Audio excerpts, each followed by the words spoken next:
আসসালামু আলাইকুম দর্শক। দেশের নানান ধরনের ডামাডোল, নানান ধরনের ঘটনার মধ্যে একটি বিষয় অন্তত কোটি কোটি মানুষের চোখ দুইজন মানুষের প্রতি। একজন আমাদের রাষ্ট্রপতি মোহাম্মদ শাহাবুদ্দিন চুপ্পু, আর একজন সেনাপ্রধান জেনারেল ওয়াকরুজ্জামান। মানুষের মনে নানান ধরনের গুঞ্জন, মুখে মুখে নানান ধরনের গুজব, নানান ধরনের প্রশ্ন, ফিসফিসানি। রাষ্ট্রপতি মোহাম্মদ শাহাবুদ্দিনের কি হতে যাচ্ছে, সেনাপ্রধান জেনারেল ওয়াকরুজ্জামান কি করতে যাচ্ছেন, অথবা তার ভাগ্যে কি ঘটতে যাচ্ছে।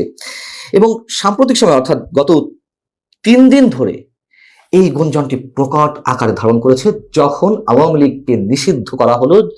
আওয়ামী লীগকে নিষিদ্ধ করার বিষয়ে সরকার এখনই এরকম একটি সিদ্ধান্ত নিবে, মানুষের ধারণার বাইরে ছিল। যখন এই ঘটনাটা ঘটলো তারপর থেকেই এই দুই ব্যক্তি সম্পর্কে নানান ধরনের গুঞ্জন। তো 3 দিন আগে সেনাপ্রধান জেনারেল ওয়াকরুজ্জামান বঙ্গভবনে গিয়েছিলেন, এটা সত্য কথা। এটিকে কেন্দ্র করে একটি পক্ষ বলার চেষ্টা করছেন তিনি সামরিক কূ ঘটানোর জন্য সেনা সমাবেশ ঘটিয়েছিলেন বঙ্গভবনে। কারা এই বিষয়টি বলছেন? যারা সেনাপ্রধানকে যে কোনো হোক চাকরিচ্যুত করাতে চান। সেনাপ্রধান শেখ হাসিনার নিয়োগকৃত, তাকে দিয়ে বিশ্বাস নেই তিনি যে কোনো সময় যে কোনো ধরনের ঘটনা ঘটিয়ে ফেলতে পারেন, তাই এখনই সময় তাকে বরখাস্ত করার। তারা বলছেন যে জেনারেল ওয়াকার সামরিক কূ ঘটানোর জন্য এই কাজটি করেছেন। তবে সেনাবাহিনীর জুনিয়র কর্মকর্তাদের প্রবল আপত্তির মুখে তিনি সেই সিদ্ধান্ত থেকে সরে আসেন। আরেকটি পক্ষে বলছেন যে তাকে বরখাস্ত করার যাবতীয় কর্মকাণ্ড হাতে নেওয়া হয়েছিল, সেভাবে সরকারের প্রস্তুতি ছিল। প্রস্তুতির অংশ হিসেবে প্রধান উপদেষ্টা কার্যালয় থেকে একটি চিঠি নাকি রাষ্ট্রপতি দপ্তরে গেছে, যেটা সেনাপ্রধানকে চাকরিচ্যুত করার জন্য, এবং সেখানে রাষ্ট্রপতি যাতে স্বাক্ষর করা হয়।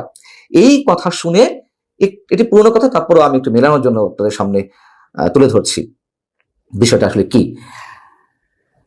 তো এই বিষয়টি যখন সেনাপ্রধান জানতে পারলেন, তার পক্ষ হয়ে বিমান বাহিনী প্রধান এবং নৌবাহিনী প্রধান সহ 10th ডিভিশনের জিওসি সহ আরো কয়েকজন উচ্চপদস্থ সামরিক কর্মকর্তা এটি ঠেকানোর জন্য বঙ্গভবনে যান, এবং একটা সময় সেনাপ্রধান নিজেই তাদের সঙ্গে যুক্ত হন। তারা সেখানে উপস্থিত হয়ে রাষ্ট্রপতিকে কনভিন্স করেছেন যাতে ওই চিঠিতে স্বাক্ষর করা না হয়, এবং তারা সেটি সফল হয়েছেন। অর্থাৎ এই দুই ঘটনার যেটিই হোক, কিছু একটা ঘটেছে, এটা নিশ্চিত। এবং কিছু একটা যে ঘটবে, কিছু একটা ঘটতে চলেছে, এটা মানুষ দীর্ঘদিন ধরে আশঙ্কার মধ্যে রয়েছে। এখন বিষয় হচ্ছে কি, যে রাষ্ট্রপতি মোহাম্মদ শাহাবুদ্দিন তিনি আওয়ামী লীগের লোক, আওয়ামী লীগ দ্বারা নির্বাচিত, এটা আমরা সবাই জানি। তাই সরকারের সব পক্ষের থেকে তাকে সন্দেহের দৃষ্টিতে রাখা হয়েছে। খুবই স্বাভাবিক একটি বিষয়, এবং যার কারণে সরকারের আশীর্বাদ পুষ্ট যে রাজনৈতিক দল এনসিপি বা জাতীয় নাগরিক পার্টি, তার নেতারা অথবা বৈষম্য বিরোধী ছাত্র আন্দোলনের নেতারা, আমরা তো প্রকাশ্য দেখলাম যে বঙ্গভবন ঘেরাও করা হলো তার অপসারণের জন্য। পরবর্তীতে বিএনপির প্রবল আপত্তির মুখে সেই বিষয়টি ঠেকানো গেছে, কিন্তু পুরোপুরি যে তিনি নিশ্চিন্ত অবস্থা আছেন, নিশ্চয় তা নয়। আর সেনাপ্রধান পড়েছেন উভয় সংকটে, এটিও পুরনো কথা।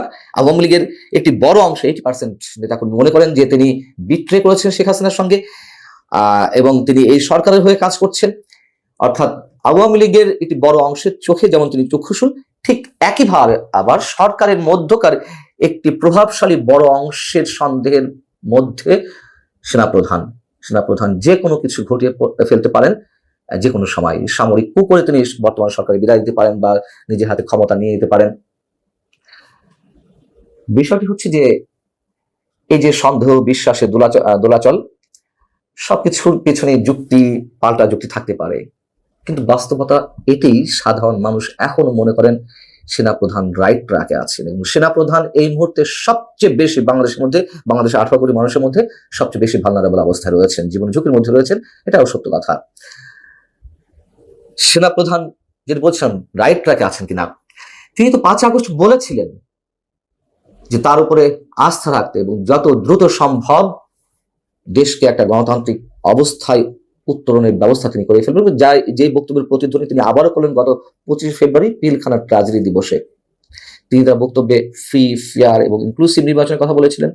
সেই জায়গা থেকে জাতীয় নাগরিক পার্টির নেতাদের, তখনও তো এই পার্টি আত্মপ্রকাশ করেনি, অর্থাৎ বৈষম্য বিরোধী ছাত্র আন্দোলন সমন্বয়কদের তুমুল সন্দেহ ছিল এবং সন্দেহ প্রকট আকার ধারণ করলো যে আওয়ামী লীগকে তিনি ইনক্লুসিভ নির্বাচন বলতে আওয়ামী লীগে অংশগ্রহণের কথা বোঝাতে চাইছেন। এরপরে তো আরো অনেক কাহিনী ঘটেছে। সেনাপ্রধান আওয়ামী লীগকে চান কি না চান, সেনাপ্রধান নির্বাচন চান কি না চান, তার একটি কথা তো গুরুত্বপূর্ণ ওই দিন ছিল, যার কারণে আমার এই কন্টেন্টটি করা। সেটি হচ্ছে, আপনারা সবাই কাদা ছুড়াছুড়ি করবেন না। এইভাবে একে অন্যের প্রতি কাদা ছুড়াছুড়ি করলে দেশের স্বাধীনতার সার্বভৌমত্ব হুমকির মুখে পড়বে। আমাকে তখন দোষারোপ করতে পারবেন না। প্রত্যেকের জায়গা থেকে একটু চিন্তা করুন। তিনি যতই বিতর্কিত হন অথবা বিতর্কের বাইরে থাকুন, এই কথাটি কি আমরা কেউ অস্বীকার করতে পারবো? যা কিছু ঘটছে মুক্তিযুদ্ধের পক্ষে বিপক্ষে, যা কিছু ঘটছে রাজনৈতিক সমীকরণ থেকে বিএনপির বিপক্ষে, একসময় এনসিপি আবার কখনো জামাতের বিপক্ষে, জামাত আবার কখনো এনসিপির বিপক্ষে, বিএনপি আবার জামাতের বিরুদ্ধে, এই যে কাদা ছোড়াছুড়ি, এর মধ্যে আমরা ধরে নিলাম সব কটি পার্টি দেশপ্রেমিক, কিন্তু এই দেশটিকে নিয়ে যে একটা গভীর ষড়যন্ত্র চলছে, এটা তো অস্বীকার করার কোনো উপায় নেই। গভীর এক ষড়যন্ত্র জাতীয় এবং আন্তর্জাতিক পর্যায় থেকে। তো আমরা সেনাপ্রধানের বক্তব্য কিভাবে উড়িয়ে দেব? আমি সেনাপ্রধানের বিপক্ষে অবস্থান নিলেও তার এই বক্তব্যগুলোকে আমি কিভাবে অ্যাভয়েড করব? এগুলো তো দৃশ্যমান।